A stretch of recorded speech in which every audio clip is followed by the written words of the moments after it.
days. 10 more days. 10 more days.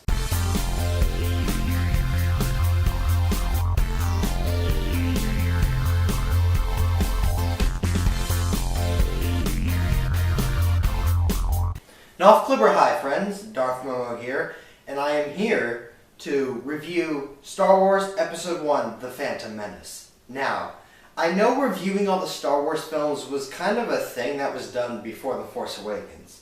I tried to do that. I was a little excited, on edge, but here's the problem with it.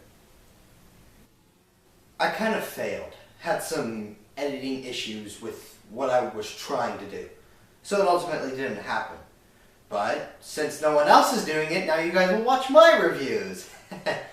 Anyway, so let's get into it. Star Wars Episode 1, The Phantom Menace. Overall, it's an okay film.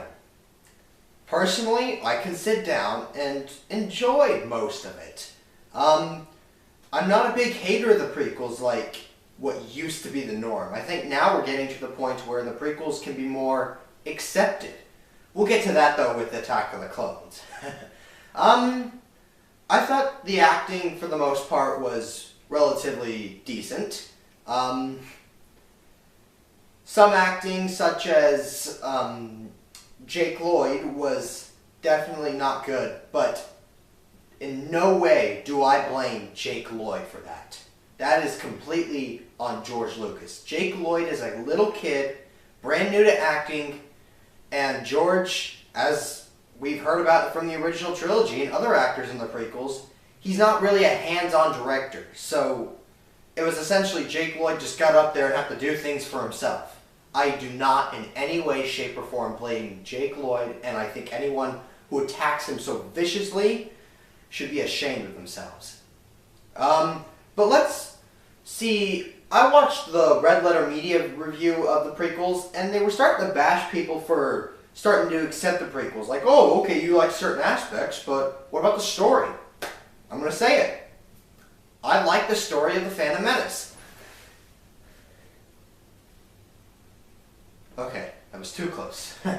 No, I do. I think it's a good plot. I mean, I think it's kind of a political thriller. Some things that I like, or that I didn't like, were the midi-chlorians, although here's a quote from Dave Filoni, if I can find it, and I think ultimately he saved midi-chlorians, but as they were presented in The Phantom Menace, I did not really like them, and I think it would have been better if it didn't have them, but we have them, let's work with them. Jar Jar Binks. As I've kind of lightened up in humor and such, I'm not a big critic of Jar Jar Binks. I don't really hate him. I don't really dislike him either. Definitely he was very front and center, and that's the one thing I don't like about him. I don't necessarily have a problem with him existing, but he was too front and center focused.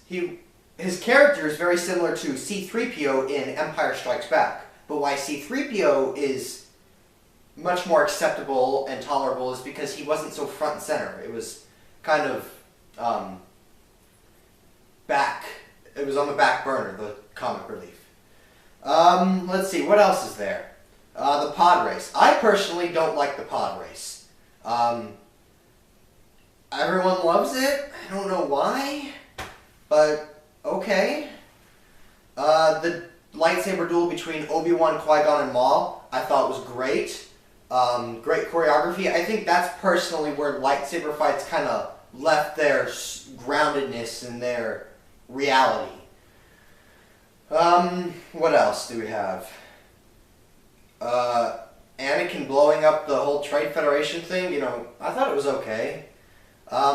Here's something, I'll talk about it more as I review the original trilogy films, but if you notice, like in Episode 4, 1 battle, in Episode 2, it's got 2 battles. Episode 3, it's got 3 battles, and Episode 4, Episode 5, Episode 6, and then Episode 1 has a 4-way battle. We have the space, the Gungans, the lightsaber, and the fight to retake the throne.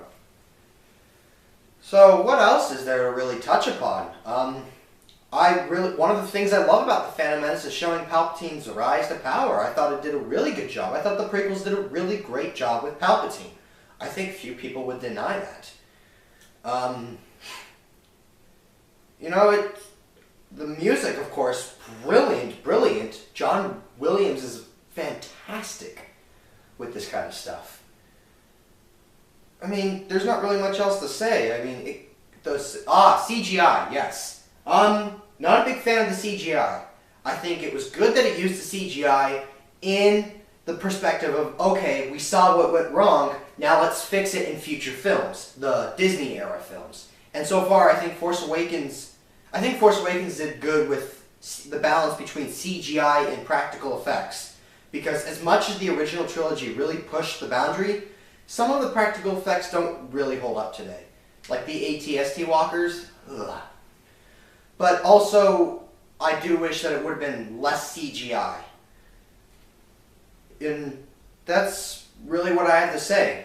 Phantom Menace, I think, is a somewhat decent film. And if I had to rank it, and of course this is on the 9 theatrical films, including Rogue One and the Clone Wars, I will fit Last Jedi into this once I've seen Last Jedi, but I would have to give Phantom Menace the ranking of, let's see, probably number 7. Not necessarily because it's bad, but because other films are better. There's only one film that I truly, it feels like a chore that when I have to sit down and watch it. But we'll get to that later. Everyone, thank you for joining in. Darth Momo, out. Thanks for watching. Please subscribe to the channel. If you liked the video, comment down below and hit that like button. Oh, and check out some of my other videos. I'm sure you'll find them a delight.